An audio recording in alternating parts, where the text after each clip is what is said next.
સાહેબ, ગોરધનભાઈ ઝડફિયાજીએ જે નિવેદન આપ્યું છે એ એક પટેલના કાર્યક્રમના મંચ ઉપરથી આપ્યું છે અને એક પટેલ આગેવાન તરીકે આપ્યું છે. એટલે એમનું નિવેદનમાં જે કાંઈ કહેવામાં આવ્યું છે એને ઇનકાર કરી શકાય તેમ નથી. અને એને આડકત રીતે સમાજના દીકરાઓને ચેતવ્યા છે કે ભાઈ આ તમે બંધ કરો. એટલે સમાજના દીકરાને જાગૃત કરવાનું કામ કર્યું છે તે આવકાર્ય છે. પરંતુ આ જવાબદારી માત્ર સમાજની છે તો ના, આ જવાબદારી છે તે કલેક્ટિવ જવાબદારી છે, સહિયારી જવાબદારી છે. સમાજ, સંતાનોના વાલી અને પ્રશાસન આ બધાય સંયુક્ત રીતે કામ કરશે તો આ દૂષણને ડામવામાં આપણે સફળ રહેશું. જવાબદારીઓને એકબીજા ઉપર ઢોળવાથી આ દૂષણ ડામી શકાશે નહીં. દીકરાઓને સમજાવવાની, એજ્યુકેટ કરવાની જવાબદારી છે એ માવતરોની છે. એની ઉપર દેખરેખ રાખવાની જવાબદારી છે એ માવતરોની છે. સમાજના દીકરાઓને આ અંગેનું શિક્ષણ આપવું એની જવાબદારી સમાજની છે.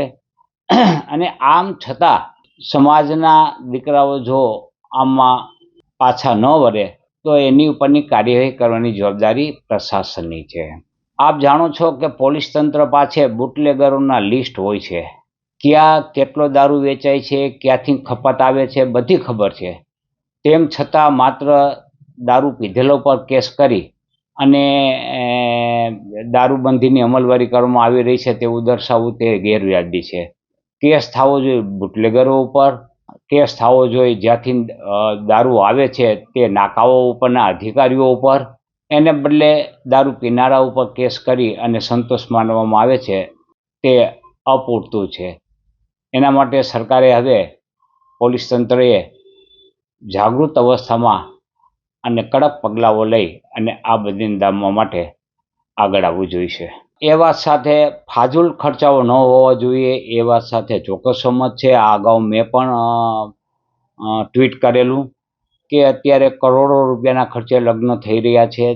તે બધા સમાજના બધા વર્ગ માટે, તમામ સમાજ માટે બરાબર ન કહેવાય. કારણ કે મધ્યમ વર્ગીય સમાજ છે તેની પાછળ એમને પણ ખર્ચા કરવા પડતા હોય છે. એટલે સીમિત માત્રામાં ખર્ચા કરે કોઈ વાંધો નથી. પ્રસંગ છે, પોતાનો પ્રસંગ છે, હરખ હોય, આનંદ હોય, એ આનંદને અભિવ્યક્ત કરવા માટે જે કાંઈ ખર્ચા કરવા પડે એમાં કચાશ પણ ન રાખવી જોઈએ. પરંતુ દેખાદેખીના ખર્ચાઓથી દૂર રહેવું જોઈએ એટલું સૂચન છે. ખર્ચા ન કરવા બાબતનું કોઈ સૂચન હોઈ શકે નહીં. કારણ કે બધાને એક જ પ્રસંગ હોય, બે પ્રસંગ હોય, ત્રણ પ્રસંગ હોય તો જીવનના અમૂલ્ય પ્રસંગોને ઉજવવા માટે સ્વતંત્ર હોય છે અને એને ઉજવણી કરવી જોઈએ.